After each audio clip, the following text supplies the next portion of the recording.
Hey guys, in this video I'm going to show you how to attach files in the new Microsoft Outlook. If you find this video helpful, please consider to like this video and subscribe to my channel.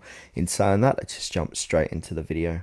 Okay, so first step is to launch the new Outlook app or go to the Outlook on the web. For this demonstration, I'm using the Outlook on the web, and then I'll do the new Outlook app and then sign into your account. Now from here, we want to go ahead and start a new email. So go ahead and click on new email, and then you're going to see an email box appear like so. Now, like normal, go ahead and put an email address in and add a subject line. Also below that, click onto the box.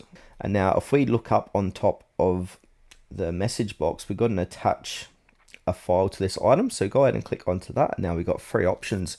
We can browse this computer, OneDrive, upload and share, or use a link. So say if I want to browse my computer, I'm going to click that. And then say my downloads, I can go ahead and just add a random